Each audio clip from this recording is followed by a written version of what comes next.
Yo, what's up, guys? Welcome back to another podcast of Couple of Nobodies. I'm Josh Sampson. My name is Ryan Mayo. We're bringing you guys something a little different today, even though it's going to be an interview, but I'm going to interview Ryan, and then next Wednesday it's going to be Ryan interviewing me. Thursday. Yeah, Thursday, my bad. We recorded on Wednesday. Yeah. Alright, should we just hop right on to it? Yeah, let's hop right into it. Alright, so a lot of people know you that live in Sturgis know, like, you ride BMX and stuff like that. Very true. BMX your first, like, action sport you got into? No, the first action sport I got into was when I was in 4th grade. I wanted to skateboard because my brother and Chris skateboarded. And then pretty much the story about how I got a skateboard is pretty crazy because when I was in 4th grade, I was like, Mom, let me, buy me a pro skateboard. She's like, save up your allowance. It's $10 a week. And I'm like, that's going to take me, at least 12 weeks because I spend a lot of money. Like, whenever I get money, my mindset is, I have money, I might as well spend it. Mm-hmm. So, I was like, alright, how do I get $60 so that I can get a professional skateboard and be professional? Because if you have a pro board, you're automatically a pro skater. Yeah.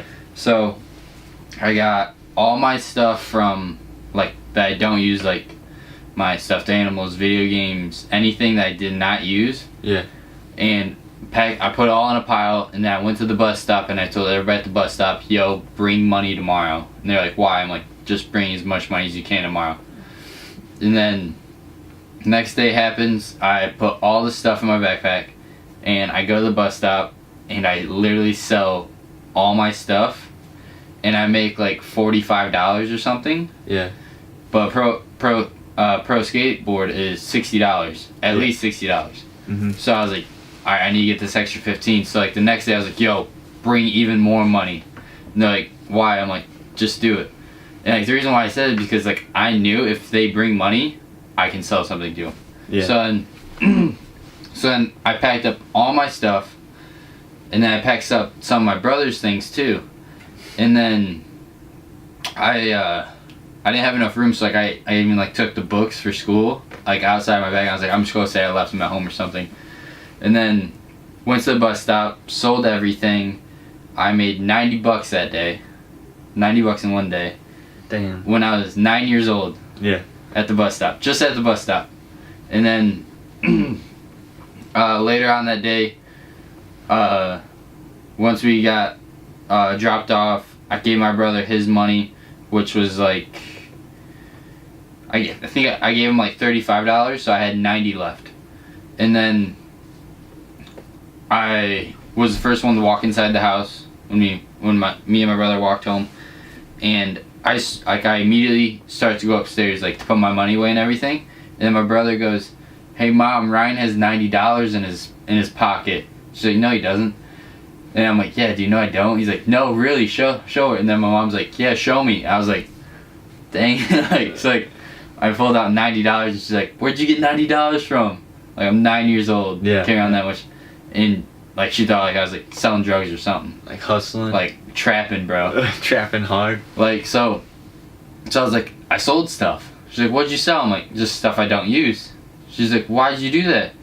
I'm like, "You told me I had to go buy a pro skateboard." And then she's like, "You can't do that." I'm like, "Why can't I?" So she shut down that business immediately once she found out. Cause I guess the school could suspend me and stuff and make me return all the money. Because I had $50 bill, 20s, and everything like that. Yeah. Which to me is insane that as a 9-year-old you got that much money. Yeah, and kids at the bus stop had $50 bills and everything like that. They're probably finessing their parents yo.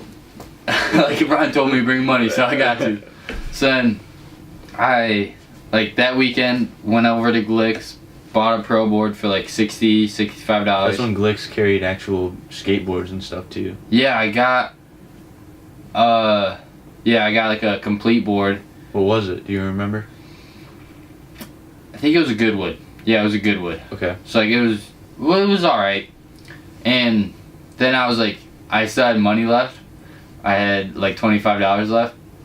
And then I was like, "Mom, you wanna know what? I'm gonna treat you good. I'm gonna take you out to lunch and I'm gonna pay." She's like, "Really?" I'm like, "Yeah." You wanna know where we ate? McDonald's. Hey. Like I paid for it and everything. But yeah, and then just from there, just skating. And then the way I went into BMX was pretty much the scene. It kind of died out. Like Chris stopped skating. He was like in the band and stuff. Justin moved to Baroque. Tevin was locked up. Mike Strong was stopped skating. And then A-Ball, he moved. That's when he moved to... Yeah, in 7th grade. I can't even remember where it was. Oklahoma. Yeah, it was Oklahoma. Yeah, and that was like 7th, 8th grade. Yeah, it was 8th grade. And then... No, was it? I thought it was 7th grade because then I thought he moved back 8th grade. Yeah. No, because he was... I remember him being at school during 7th grade. And everything like that, because that's when that chocolate milk thing happened. Yeah. Yeah. And mouth orgasm. Yeah. So pretty much like the skateboarding scene went away, and like I would take my bike over to the skate park. Yeah. And just because it was faster getting there than just pushing my skateboard. Yeah. So I'd take my bike and then like I'd drop off, I'd throw my bike in the grass and skate and everything. And then in 7th grade, my parents got me a Miraco for Christmas because all the Walmart bikes I would have just break. Yeah. Everything like that. So I got the Miraco, and then like I just started like riding BMX like because I got bored skating because nobody was there pretty much.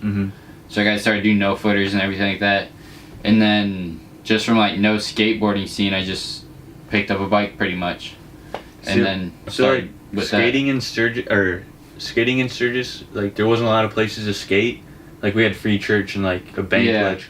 But like BMX, we could go to the skate park to several street spots, and then from there we could go to the trails.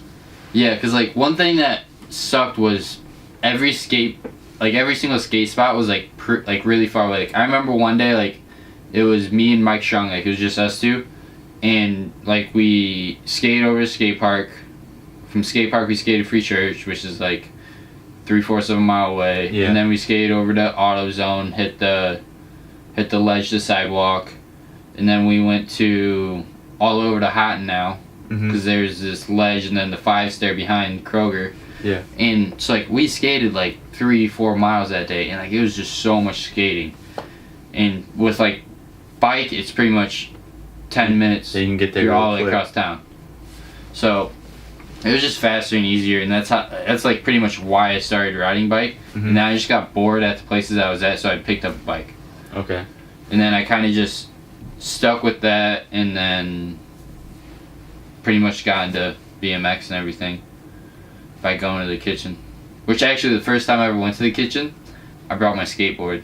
You broke it? No, I didn't bring my bike first time I went to the kitchen because, and like, Joe McMillan was there. Yeah. And he's like, "Why don't you bring your bike?" And like he remembers the exact words that came out of my mouth.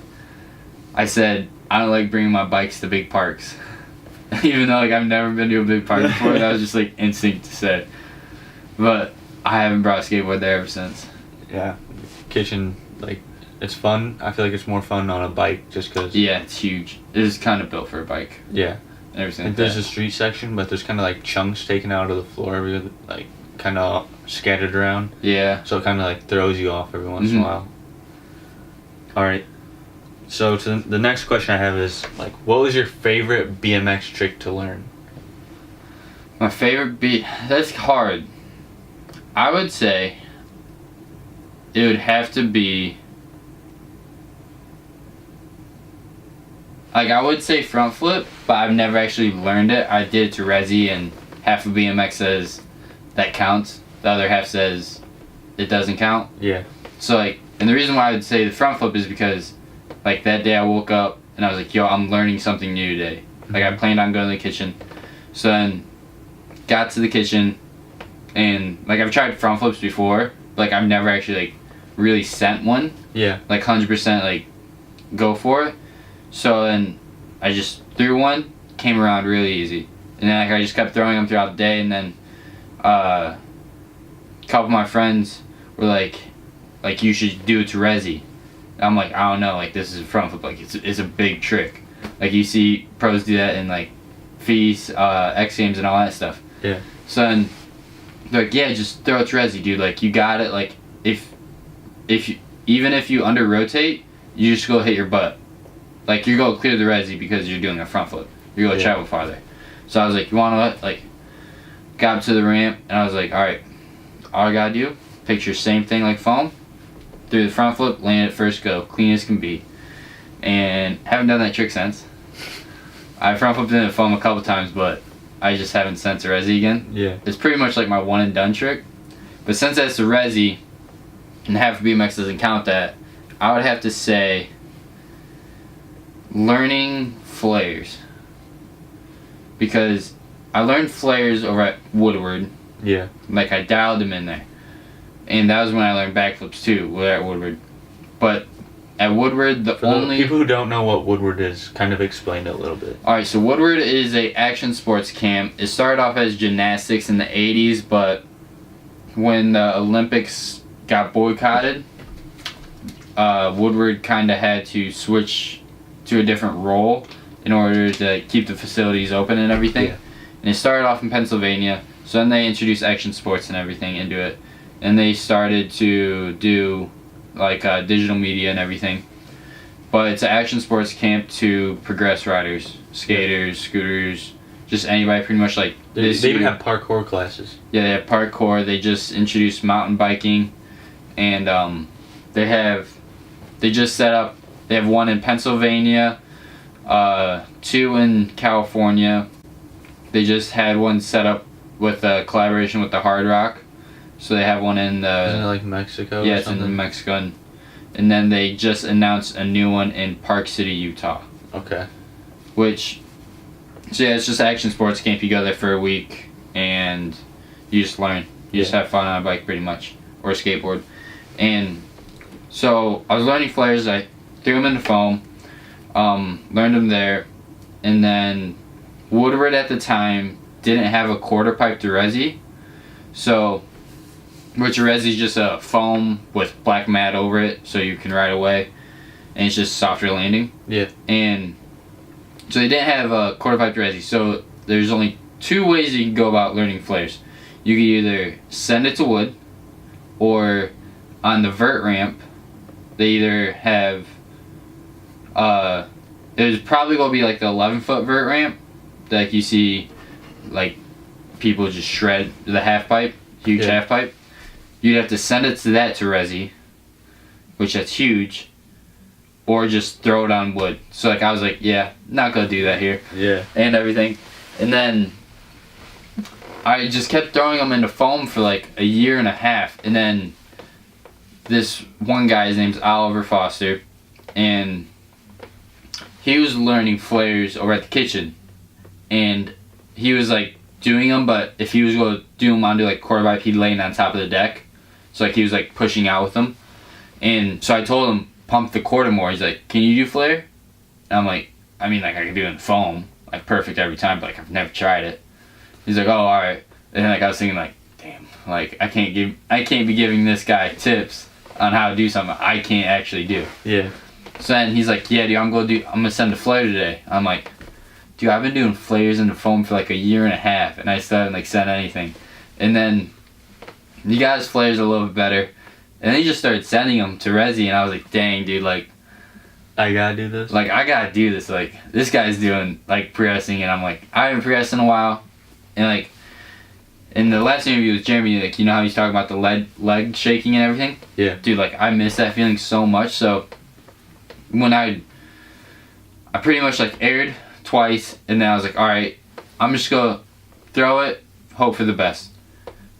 Threw it, and I did like a corked 540. So then, and like I looped out or whatever, and then tried it again. Shit, just annihilated myself. And then 3rd try, I got it. It's like 3rd try, all good. And then that's from resi. And then fast forward like 5 months, and I've did it like 7 times on the resi between this time. And it was at the kitchen competition, the first one of last year. And then from there, it was this best trick contest. It was the best trick portion of the contest and everything, so I already did my 2 runs. And like, it was in my head, I'm just going to go send a flare to wood. Like, I've never done it. I might as well do it in a competition setting for best trick. Yeah. And I pulled it first go. So like, how'd you feel after you did that? I felt proud.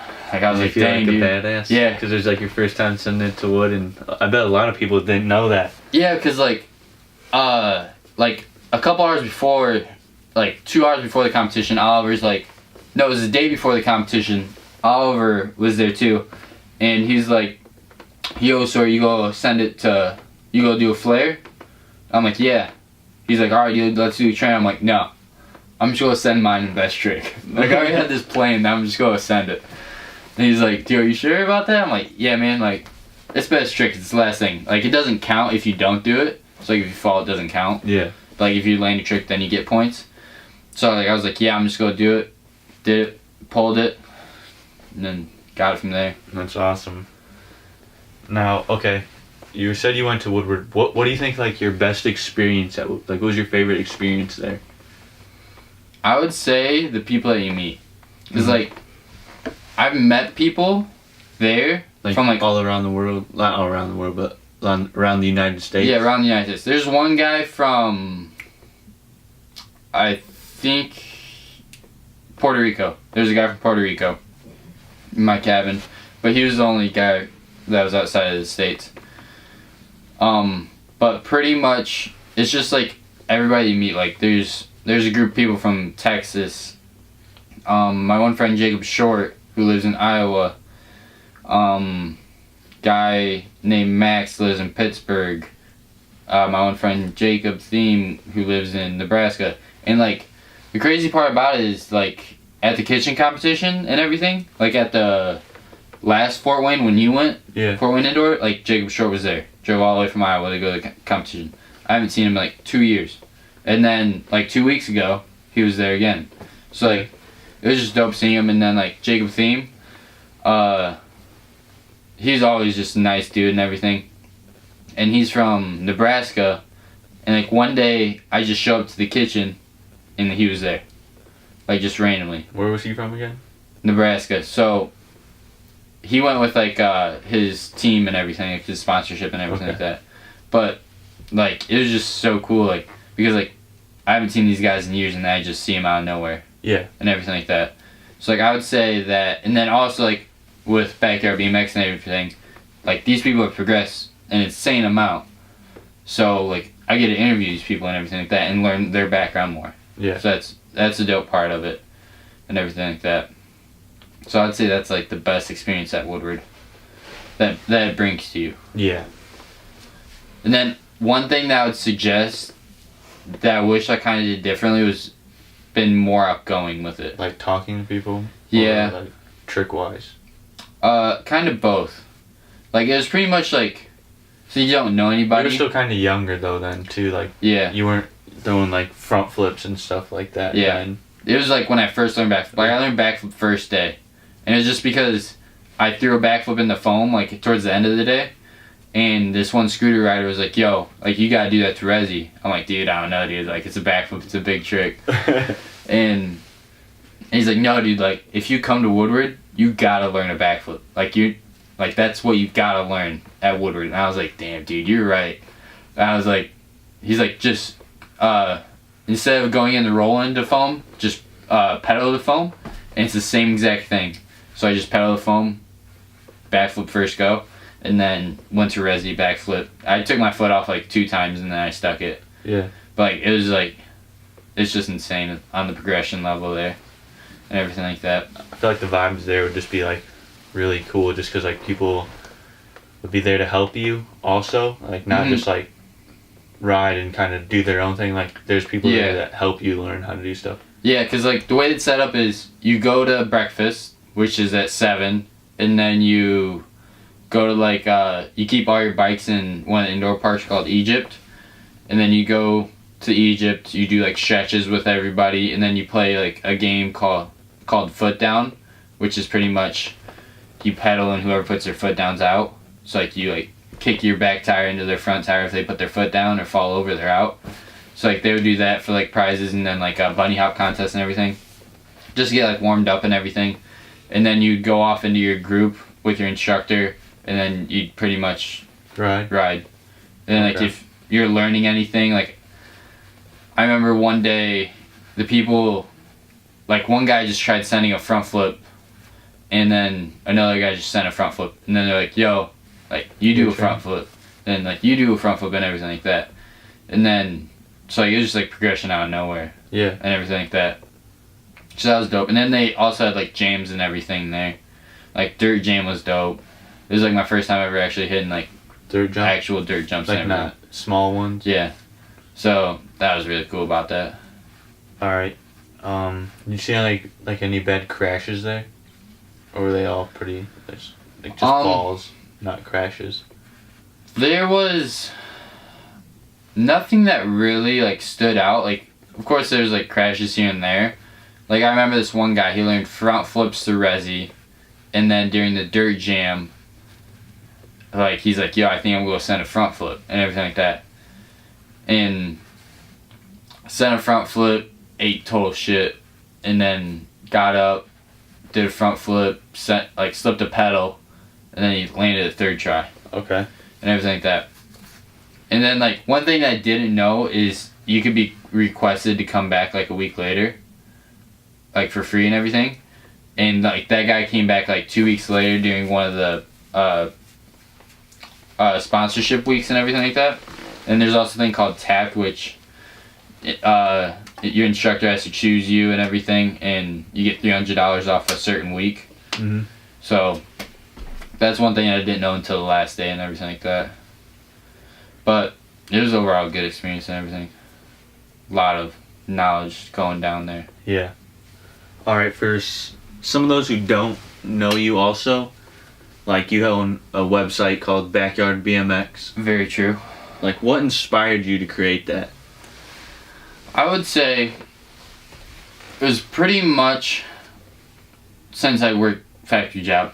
Yeah. I stay in for 8 hours a day, and I think about a lot of stuff. Yeah. And it's pretty much like I like BMX. I kind of know that I want to be in the BMX world and everything. And 100% no, I'm not going to go professional. Yeah. It's just not for me, pretty much. So, like, I don't want to be set to that caliber because professional riders that do it for a living, they have to send themselves.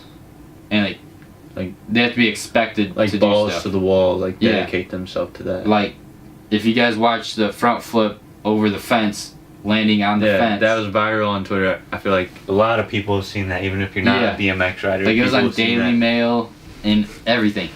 Like, that guy was filming for edit and everything like that. So it's like, he set himself, and like, he's done front flips over fences many of times. Yeah, he wasn't trying to do that on purpose or anything.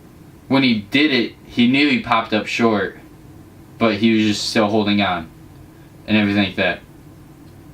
And so like, you have to send yourself and everything like that. And like, that's one thing like I just don't want to do.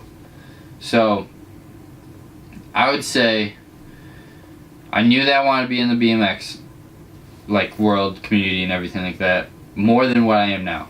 Yeah. Because like, I know like pros and everything now, but I would say just, and then also like trying to progress riders and everything like that. Yeah.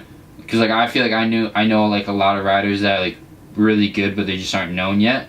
So like, I would like drive traffic to them and everything like that. So I was thinking like, all right, why don't I build my own BMX website? Like, I watched an interview with Adam 22. Mm-hmm.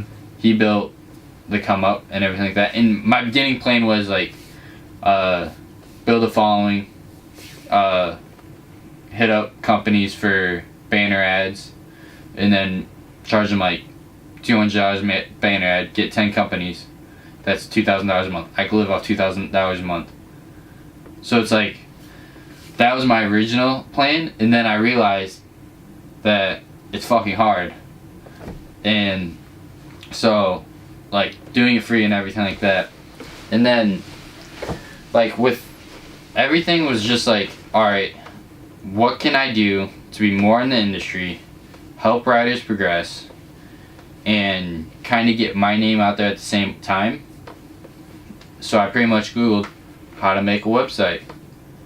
And then and just learning from there. Yeah. So a lot of people probably don't know that you're going to be going to Canada this year. It's very true. Canada, Toronto. We still gotta get our passports. Yeah. My papers are up there. Sorry for that. I just gotta turn in. Yeah. So the reason why I'm going to Canada is because there's a huge competition called Toronto Jam, and it's probably the second biggest. It's probably tied with the first because it's been there for so long. Yeah.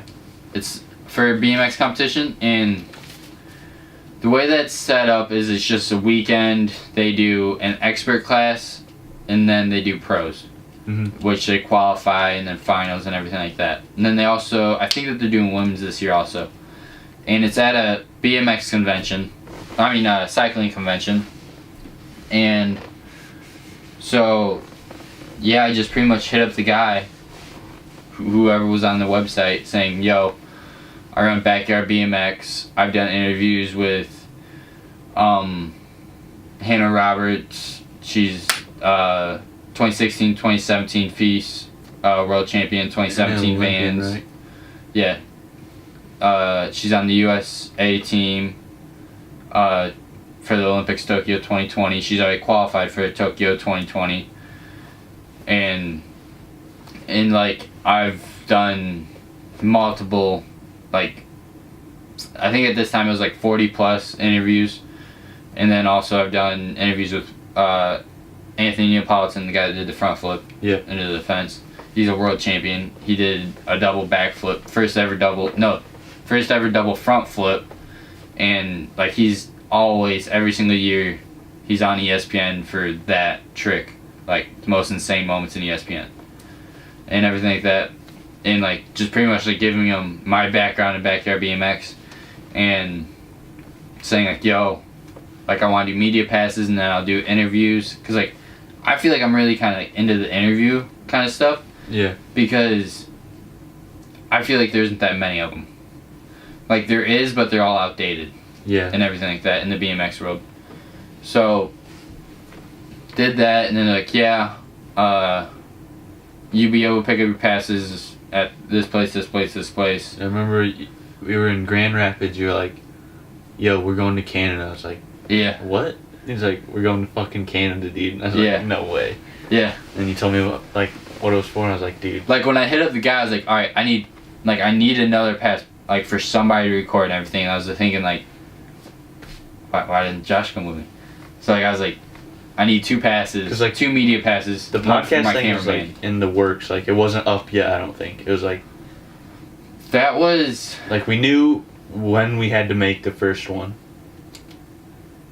but it was when we went up there to do that one thing for Christmas, like the gift basket thing for people. Wait, was it? Yeah, that's when we went up there. Or was it when we did the photo shoot? It wasn't the photo shoot. Alright, then yeah. Because we didn't go to Chris's apartment. Yeah, then we just did that. Like, just did like the first podcast and everything like that. Yeah, you're right. And that's like one thing. Like, action sports is a very unique thing because with like BMX, everything's just so, I would say, relaxed. Yeah. And everything like that. Because even though there's money involved, like, riders are still their passion and everything. It's their passion. Like, they're not. It's basically like why LeBron James plays basketball, because he loved playing basketball. Basically, it's like the same thing for BMX riders. Yeah, like, it's just pretty much all passion and everything like that. And like, in competitions, riders aren't like out for other riders. Like, they want to see other riders progress and everything like that. Yeah. In competitions. So that's why I think that's dope about it. When like, you see one football team's against the other football team. That's not what it's like. Like, they have rivals. Yeah, like, with BMX, like, in X Games, Colton Walker and Nick Bruce, they're not like, they don't hate each other. Like, they're like great friends in BMX and outside of BMX. Met Mike Gray through Backyard BMX, and then he's down for the podcast because he lives in Toronto and everything. Yeah. So, and then like, I've just met so many people, and I get to ride with like all the huge pros in BMX. Like I've ridden with Colton Walker. He won X Games in 2017 for dirt, and rode with Nick Bruce, huge rider for the U.S. And like these people are on the U.S. team. Justin Dowell, I rode with him over at the kitchen. Did an interview with him. He's on the U.S. team. Mm-hmm. Hannah Roberts, U.S. team. Like all these huge people, like I've got to ride with.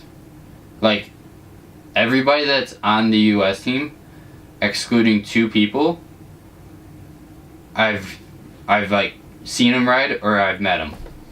Dang. Which I feel like that's insane because like I'm just a small kid from Sturgis. Yeah. And everything like that.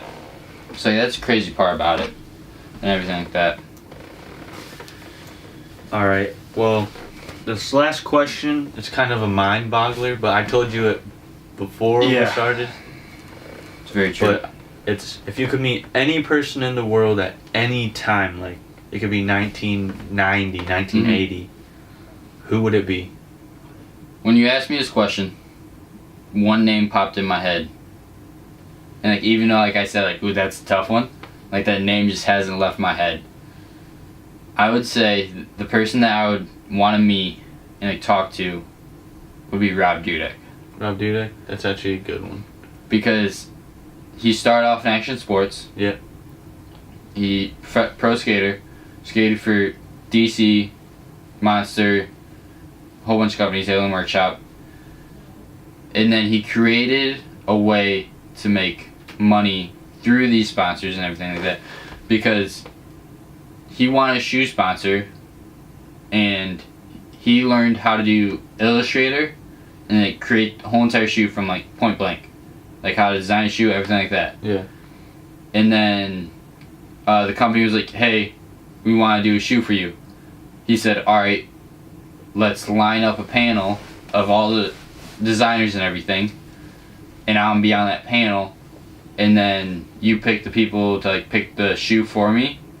And if they pick my shoe, I would get 0.5% of the money that's sold.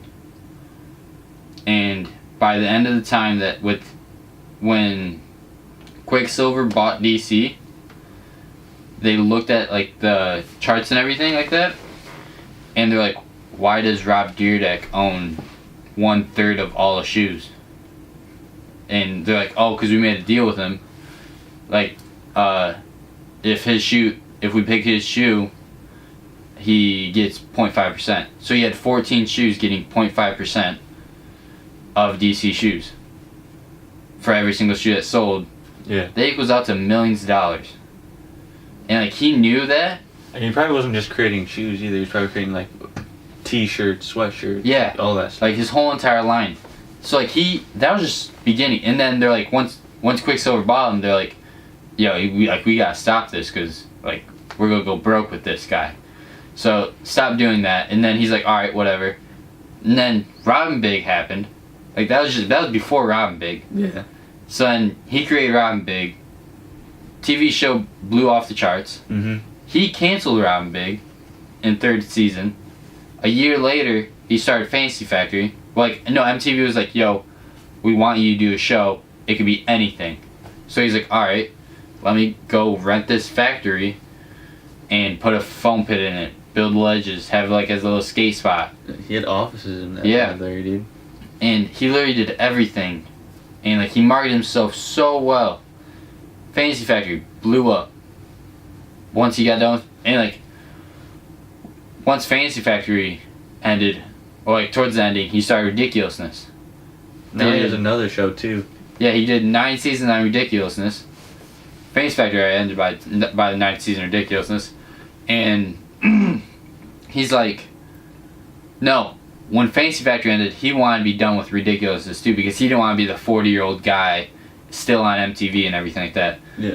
And he pretty much told MTV, yo, like, you're gonna have to pay me amount that like I will have to sign to. Like 2 weeks later, he gets a check. Like he gets a check. He calls him up. He's like, hey, where do I sign? Signs for to 13 seasons of Ridiculousness. And then he just started a new show called Amazingness. Yeah, I seen that. with MTV. So like he's getting paid so much money, and he's marketing himself so well. And that's just literally the things that he's been with like on TV. Like there's so many other things. Like he started his own company called Deer Deck Machine, where he pretty much builds companies and makes them into huge things and everything like that. What are some questions you think you would ask him? Dude, that's a tough one. Like I would say, what was the first move that you made into the business world? Because like Good one. I know he made shoes. That was like one of his first moves. But like, what was the first one? And what were the steps? Like, who were the type of people that you met in order to do that? And everything like that. Mm-hmm. Because like what I'm figuring out now is meeting the right people and everything like that. Like that's why, like I've met a guy who I work for, Jet Casio. Yep. He's super like if you look at him from Sturgis, like, he's made it. Yeah. Financially, everything. He's made it. So like him, like getting me into his group, and then he's already introduced me to Adam, which I'm learning stuff with him. And then like I would say Jeremy Ball is another like mentor of mine, because how he looks at life, and like, in his eyes, he's made it. He has nothing else to do. Yeah. Like he just lives life, and it's great. Yeah. So like being there, having that mindset, and then like all the pro riders and everything, and realizing that their passion and everything, and then when I do interviews, I get to learn about them and how they got to do stuff.